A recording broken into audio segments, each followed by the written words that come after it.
Hello students, आपका स्वागत है एक नए वीडियो में।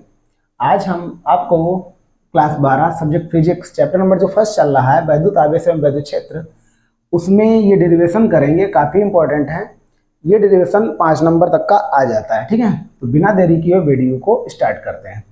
डेरिवेशन का नाम है वैद्युत विद्युत की अच्छी स्थिति में किसी बिंदु पर वैद्युत क्षेत्र की तीव्रता के लिए व्यंजक हम यहाँ पर ज्ञात करेंगे। ठीक है, तो काफ़ी सरल है, लेकिन समझ लेना आप लोग, समझ में आप लोगों की अच्छी तरह से आ जाएगा। ठीक है, माना कि एक वैद्युत द्विध्रुव, एक हमने मान लिया कि वैद्युत द्विध्रुव ए बी है जो माइनस क्यू एवं प्लस क्यू कूलाम आवेशों से मिलकर बना हुआ है। ठीक है, इसके अलावा मान लिया इसके मध्य बिंदु, यहाँ पर हमने एक मध्य बिंदु ले लिया ओ से। ठीक है, और आपको पता है कि वैद्युत द्विध्रुव एक ऐसा निकाय होता है जो माइनस क्यू एवं प्लस क्यू आवेशों से मिलकर बना होता है, जिनके बीच की अल्पतम दूरी 2l होती है। और यहाँ पर हमने बात किया है कि ये बिंदु जो लिया गया मध्य में लिया गया, इसका मतलब ये यहाँ से डिस्टेंस हो जाएगी l, इधर भी ये डिस्टेंस हो जाएगी l। ठीक है, अब बात करते हैं बिंदु O से r दूरी पर, ये बिंदु O मान लिया, इससे r दूरी पर मान लीजिए एक बिंदु, यहां पर हम मान लेते हैं एक बिंदु P है। ठीक है, जिस पर हमको वैद्युत क्षेत्र की तीव्रता ज्ञात करनी है। और यहां पर E1 जो माना है हमने, ये प्लस क्यू आवेश के कारण उत्पन्न वैद्युत क्षेत्र की तीव्रता है, और यहां बिंदु P पर तीव्रता मान सकते हैं, और यहां पर मान लिया हमने E2। और परिणामी वैद्युत क्षेत्र की तीव्रता की बात करें तो मान लिया यहां पर E है। ठीक है, ये ऐसा हम मान सकते हैं। तो इसकी यही सिंपल थ्योरी हो गई। और इसके अलावा यदि हम बात करें प्लस क्यू आवेश से बिंदु P तक की दूरी की, ठीक है, तो प्लस क्यू आवेश से यहाँ से देखिए O से R दूरी पर एक बिंदु P है ना, तो R से ये L घट जाएगा, तो प्लस क्यू आवेश से दूरी जो होगी वो R माइनस L हो जाएगी। ठीक है, और यदि हम बात करें माइनस क्यू आवेश से बिंदु P तक की दूरी, तो वो हो जाएगी, ये R इतना है, ये L जुड़ जाएगा, R प्लस L। ठीक है, ये हमारी बेसिक, इसमें हम थ्योरी लिखेंगे जो हमने बोला है। थ्योरी हम कुछ बेसिक थ्योरी आपकी लिख भी देंगे। माना कि एक वैद्युत द्विध्रुव ए बी के परावैद्युतांक वाले माध्यम में स्थित है, के परावैद्युतांक वाले माध्यम में स्थित है। ठीक है, क्या लिखा हमने, माना कि एक वैद्युत द्विध्रुव के परावैद्युतांक वाले माध्यम में स्थित है, इसके मध्य बिंदु O से R दूरी पर एक बिंदु P है, इसके मध्य बिंदु O से R दूरी पर एक बिंदु P है, जिस पर वैद्युत क्षेत्र की तीव्रता ज्ञात करनी है। ठीक है, और पहले बता चुके हैं कि वैद्युत द्विध्रुव जो है माइनस क्यू एवं प्लस क्यू आवेशों से मिलकर बना हुआ है। ये भी लिख सकते थे कि माना कि एक वैद्युत द्विध्रुव ए बी जो प्लस क्यू एवं माइनस क्यू आवेशों से मिलकर बना हुआ है तथा के परावैद्युतांक वाले माध्यम में स्थित है। ठीक है, ये थ्योरी हम बना के लिख सकते हैं। और यदि हम बात करें प्लस क्यू आवेश के कारण बिंदु P पर वैद्युत क्षेत्र की तीव्रता कितनी है, E1 हम मान लेंगे, तो ये भी हम लिख देते हैं। इसके अलावा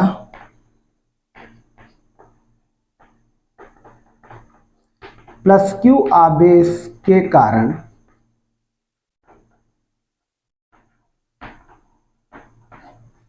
बिंदु P पर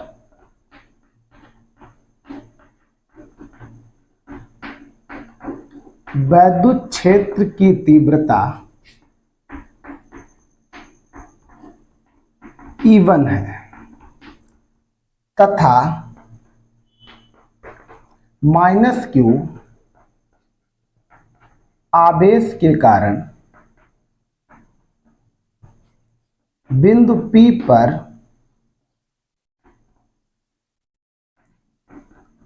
P पर वैद्युत क्षेत्र की तीव्रता E2 है। ठीक है, ऐसा हमने मान लिया। ठीक है, और इसके अलावा हम और थ्योरी थोड़ी लिखना चाहें तो प्लस क्यू आवेश से बिंदु P तक की दूरी r माइनस एल है एवं प्लस क्यू आवेश से बिंदु P तक की दूरी चित्र के अनुसार देख सकते हो आप लोग r माइनस एल एवं माइनस क्यू आवेश से बिंदु P तक की दूरी r प्लस यल है। ठीक है, आप लोग स्टूडेंट इसका स्क्रीनशॉट ले लीजिएगा, फिर आगे हम वीडियो कंटिन्यू करते हैं। ठीक है, चित्र आपको ध्यान रखना है, चित्र काफी इंपॉर्टेंट है जिसके माध्यम से आप आसानी से ये क्वेश्चन कर पाएंगे। ठीक है, तो इसको हम मिटा दे रहे हैं।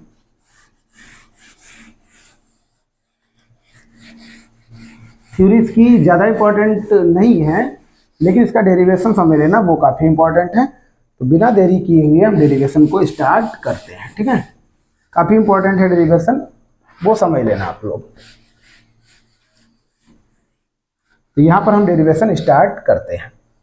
अब हमने बेसिक थ्योरी इसमें लिख ली है, अब डायरेक्टली, और यदि हम तीव्रता की बात करें, ठीक है, तो प्लस क्यू, जो प्लस क्यू आवेश दिया गया है, ठीक है, प्लस क्यू आवेश के कारण बिंदु P पर वैद्युत क्षेत्र की तीव्रता E1 है एवं माइनस क्यू आवेश से बिंदु P पर वैद्युत क्षेत्र की तीव्रता E2 है। इतना हम लिख सकते हैं। ठीक है, तो हम डायरेक्टली शुरू करते हैं क्वेश्चन। तो यहाँ लिखेंगे प्लस क्यू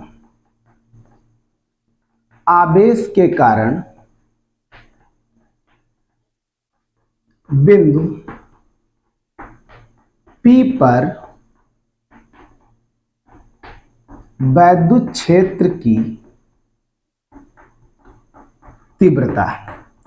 थ्योरी में ये लाइन आप बढ़ा सकते हो कि प्लस क्यू आवेश के कारण बिंदु P पर उत्पन्न वैद्युत क्षेत्र की तीव्रता E1 एवं माइनस क्यू आवेश के कारण बिंदु P पर उत्पन्न वैद्युत क्षेत्र की तीव्रता E2 है। ठीक है, वो ध्यान रखना आप लोग। तो बिंदु P पर वैद्युत क्षेत्र की तीव्रता E1 बराबर 1/4 पाई एप्सिलॉन नॉट के क्यू बटा दूरी कितनी दी गई है r माइनस एल। ठीक है, r माइनस एल का हो जाएगा होल ऑफ स्क्वायर। ये तीव्रता एक बिंदु आवेश के कारण किसी बिंदु उत्पन्न वैद्युत क्षेत्र की तीव्रता के लिए व्यंजक है। यदि उसका आपने वीडियो नहीं देखा है तो आप अलग से वो वीडियो देख सकते हैं, हम वीडियो बना चुके हैं। ठीक है, अब बात करते हैं माइनस क्यू आवेश के कारण। ये थ्योरी आप सेम लिख दोगे, बिंदु P पर वैद्युत क्षेत्र की तीव्रता। तो यहाँ लिख लेते हैं E2 बराबर 1/4 पाई एप्सिलॉन नॉट के क्यू बटा r प्लस एल का होल ऑफ स्क्वायर, समीकरण नंबर 2। ठीक है, अब निकालेंगे अतः बिंदु P पर परिणामी वैद्युत क्षेत्र की तीव्रता। ठीक है, देखो इसमें और लिखना चाहना लिख लेना, चूंकि तीव्रताएं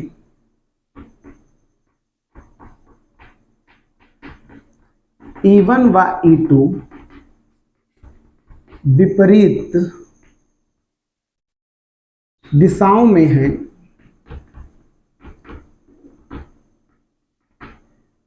अतः बिंदु P पर परिणामी वैद्युत क्षेत्र की तीव्रता।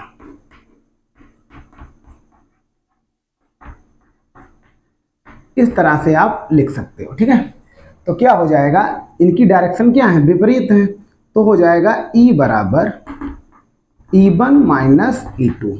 इक्वेशन मान लेते हैं थर्ड, ठीक है। अब समीकरण 1 व 2 से E1 व E2 के मान समीकरण नंबर 3 में रखने पर, यहां लिख लेते हैं समीकरण 1 व 2 से E1 व E2 के मान समीकरण 3 में रखने पर, ठीक है। आपको विधिवत थ्योरी लिखवा रहे हैं, आप लोग स्क्रीनशॉट इसका ले सकते हो, ठीक है। तो E बराबर हो जाएगा, कितना मान है, 1/4 पाई एप्सिलॉन नॉट के क्यू बटा R माइनस एल का होल स्क्वायर। माइनस का साइन लगा हुआ है तो 1/4 पाई एप्सिलॉन नॉट के क्यू बटा R प्लस एल का होल स्क्वायर हो जाएगा, ठीक है। अब ये डेरिवेशन आप लोग समझ लेना, यहाँ पर हम कॉमन ले रहे हैं क्यू बटा 4 पाई एप्सिलॉन नॉट के, ठीक है। तो यहाँ हमारा बचा 1 बटा R माइनस एल का होल स्क्वायर माइनस 1 बटा R प्लस एल का होल स्क्वायर, ठीक है। अब स्टूडेंट थोड़ा इसमें हम थ्योरी मिटा रहे हैं, आप लोग कंटिन्यू हमसे जुड़े रहिएगा, ये आपको डेरिवेशन पूर्णतः समझ में आ जाएगा, ठीक है। तो इसमें बात करते हैं, यहाँ पर इसको थोड़ा हल करेंगे तो E बराबर Q बटा 4 पाई एप्सिलॉन नॉट के, यहाँ पर हर बराबर करेंगे तो 1 से मल्टीप्लाई ऐसे करनी है आपको गुणा, तो यहाँ हो जाएगा R प्लस एल का होल स्क्वायर, इधर हो जाएगा R माइनस एल का होल स्क्वायर। अब यहाँ पर देखिएगा, इसको ऐसे लिख लेते हैं R माइनस एल का whole square into R plus L का होल स्क्वायर, इस टाइप से हम इसको लिख सकते हैं, ठीक है। अब इधर देखिएगा E बराबर Q बटा 4 पाई एप्सिलॉन नॉट के A प्लस बी का होल स्क्वायर यहाँ पर खोलेंगे, ठीक है। तो हो जाएगा R square plus L square plus 2RL, यहाँ पर हो जाएगा R square plus L square minus 2RL बटा, यहाँ पर आपको क्या करना है, ये स्क्वायर अलग अलग लगा हुआ है, हम एक ब्रैकेट में लिख के स्क्वायर यहाँ पर लगाएंगे, ठीक है। तो यहाँ पर लिख लेंगे R minus L R plus L, इसको ऐसे स्क्वायर लगा सकते हैं, बात एक ही है, ठीक है। अब यहाँ पर माइनस से हम ब्रैकेट खोलेंगे तो हो जाएगा E बराबर Q बटा 4 पाई एप्सिलॉन नॉट के R square plus L square plus 2RL minus R square minus L square plus 2RL, ठीक है। माइनस से हमने ब्रैकेट खोल दिया।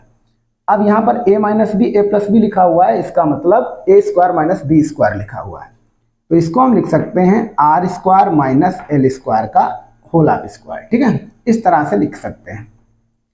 देखो R स्क्वायर कट गया, प्लस माइनस ये भी कैंसिल हो गया, तो यहाँ पर बचा हमारा E बराबर Q बटा 4 पाई एप्सिलॉन नॉट,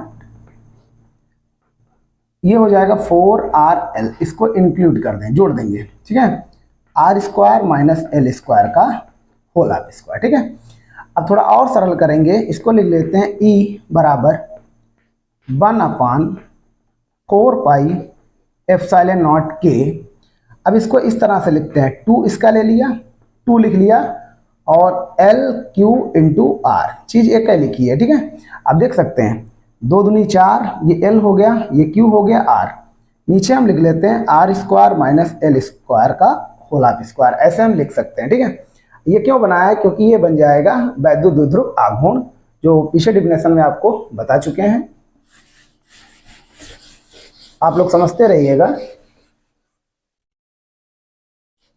हम आपको ये वीडियो आप विधिवत बता रहे हैं, ठीक है, इसमें कोई प्रॉब्लम नहीं होनी चाहिए।